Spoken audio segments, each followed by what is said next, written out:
Clear সবাইকে জয় যিশু ঈশ্বরের গৌরব হোক। তো আমরা রোজ যেমন রুটিন অনুসারে আশীর্বাদে প্রার্থনাতে আসি, আশীর্বাদের বাক্যতে আসি, আজকেরও আসতে পেরেছি।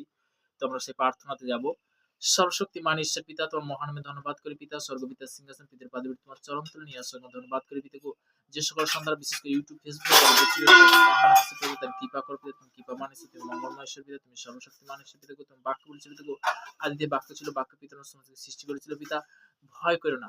যিশায়া তার 41:10 পদে ভয় করো না, আমি তোমার সঙ্গে সঙ্গে আছি, ব্যাকুল হইও না, কারণ আমি তোমার ঈশ্বর, আমি তোমার প্রকাণ্ড সাহায্য করিব।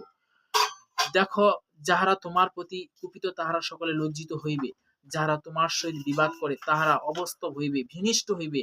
যাহারা তোমার সহিত বিরোধ করে তাহাদিগকে তুমি অনশন করিবে, কিন্তু দেখিতে পাইবে না। যাহারা তোমার সহিত যুদ্ধ করে তাহারা অবাস্তব ও অকৃতজ্ঞ হইবে, কেননা আমি সদাপ্রভু তোমার ঈশ্বর তোমার দক্ষিণ হস্ত ধারণ করিব, তোমাকে বলিব ভয় করিও না, আমি তোমার সাহায্য করিব। হে কীটে যাকব, হে ইস্রায়েলের নরগণ, ভয় করিও না। সদাপ্রভু কহেন, আমি তোমার সাহায্য করিব, আর ইস্রায়েলের পরিত্রাণ তোমাকে মুক্তি দাতা দাতা। দেখো, আমি তোমার দক্ষিণাত্য শ্রেণী বিশিষ্ট সাড়নত গুড়া ন্যায় করিব। তুমি পর্বতগণকে মুড়িয়া চূর্ণ করিবে, উপপর্বতগণকে ভসির সমান করিবে। Hallelujah, thank you Jesus name, praise the lord. তো তেমনি বলতে কি প্রভুর বাক্য দ্বারা আমি আজকের শেয়ার করলাম। তো তেমনি বলতে কি পিতার বাক্যর মধ্যে বহুত শক্তি, বহুত সামাদ আছে। তো তেমনি যিশায়া তার 40 অধ্যায় 29 পদে প্রভুর বচন কি বলছে, তিনি ক্লান্ত ব্যক্তিকে শক্তি দেন ও শক্তিহীন লোকের বলবৃদ্ধি করেন। তরুণীরা ক্লান্ত শ্রান্ত হয়, যুবক সুকলিত ও কিন্তু যারা সদাপ্রভুর অপেক্ষা করে তাহারা উত্তর নতুন শক্তি পাইবে। হালেলুয়া। যারা সদাপ্রভু যে কি করে, তার কাছে আসে, তার কাছে আরাধনাতে আসে, তখনই বলতে কি তাকে নতুন শক্তি প্রাপ্ত হইবে, তাই না? তো তেমনি বলতে কি প্রভু স্তুতি হোক। তো আমরা বাক্যে যাব। প্রকাশিত বাক্য তার প্রকাশিত বাক্য আমরা যাব। প্রকাশিত বাক্য তার 3 অধ্যায় 20 পদ। দেখো, আমি দ্বারে দাঁড়িয়ে আছি ও আঘাত করিতেছি। কি করছে? দেখো, আমি দ্বারে দাঁড়িয়ে আছি ও আঘাত করিতেছি। কেহ যদি আমার রব শুনে ও দ্বার খুলিয়া দেয়, তবে আমি তাহার কাছে প্রবেশ করিব ও তাহার সহিত ভোজন করিব এবং সেও আমার সহিত কি ভোজন করিবে। যে 21 পদে বলছে, যে জয় করে তাহাকে আমার সহিত আমার সিংহাসনে বসিতে দেব, যেমন আমি আপনি জয় করেছি এবং আমার পিতার সহিত তাহার সিংহাসনে বসেছি। যার কান আছে সে শুনুক। আত্মা মণ্ডলীকে কি কইতেছি? হালেলুয়া। যে যার কান আছে সে শুনুক, আত্মা মণ্ডলীকে কি কহিতেছে। আমরা অনেক সময় অনেক জিনিস হয়তো বচন বিষয়, বাক্য বিষয় আমরা জানি না, কিন্তু আমরা যখন বাক্য অনুসারে যখন আসি তখন আমরা বুঝতে পারি যে আত্মার বিষয় আমাদেরকে সব থেকে বড় জিনিস, যে আত্মা মণ্ডলীকে কি কহিতেছে। তো সেই বিষয় আমাদেরকে বুঝতে হবে, জানতে হবে, না জানলে কিছু হবে।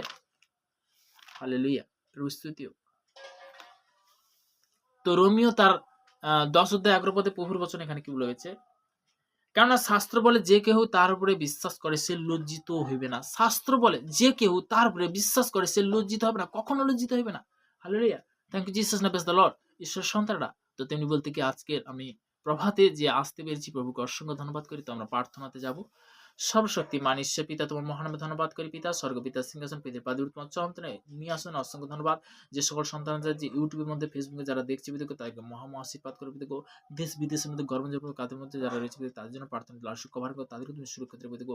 হাসপাতালে বেডরুমে যে সকল সন্তানরা অসুস্থ পীড়িত ব্যক্তি, যারা বিশেষ করে অনেক গৃহের মধ্যে পিতাকে, তারা যে বিশেষ করে অনেক বয়স্ক ব্যক্তি, অনেক যুবক যুবতী এবং অনেক পিতাকে ইউথ সন্তান, তারা হয়তো অসুস্থ পিতাকে, তাদেরকে তুমি সুস্থতার জীবন তুমি দাও যিশুর নামে। আমি প্লেস করি যিশুর নামে। সর্বশক্তিমান হিসেবে তোমার বাক্য করেছে, আদিতে বাক্য ছিল, বাক্যের পিতা সৃষ্টি করেছে পিতাকে, সেই বাক্য অনুসারে তোমাকে চাহাত করছি পিতাকে সর্বদা পিতাকে। তুমি বাক্য অনুসারে যে আজকের এই প্রার্থনার জন্য অসংখ্য ধন্যবাদ করি পিতা। দ্বিতীয় বিবরণ তার 28 অধ্যায় 1 পদ বলবো, প্রভু তোমার বচন বলছে, আমি তোমাকে যে সকল আজ্ঞা আদেশ করিতেছি যত্নপূর্বক পালন করিবার জন্য, যদি তুমি আপন ইচ্ছা সদয়ভাবে মনোযোগ সহকারে কর্ণপাত করো, তবে তোমার ঈশ্বর সদাপ্রভু পৃথিবীর সমস্ত জাতিকে উন্নত করবে। আমার বিশ্বাস পিতৃ যারা শুনছে তারা যেন পরস্পর পিতৃ, যারা নতুন বিশ্বাসী, যারা পুরনো বিশ্বাসীকে প্রত্যেকজন পিতৃ, প্রত্যেকের সন্তানের জন্য প্রার্থনা করছে, তাদেরকে তুমি আরো আগে বাড়ো পিতৃ। তারা বিশেষ করে তোমার সেবাতে তারা যে সেই মন প্রাণ সমর্পণ করেছে পিতৃ, সেই সেবাতে তারা যেমন তাদেরকে তুমি ব্যবহার করছো পিতৃ, যারা নতুন জন পিতৃ তাদেরকে তুমি সেম পিতৃ তুমি ব্যবহার করো।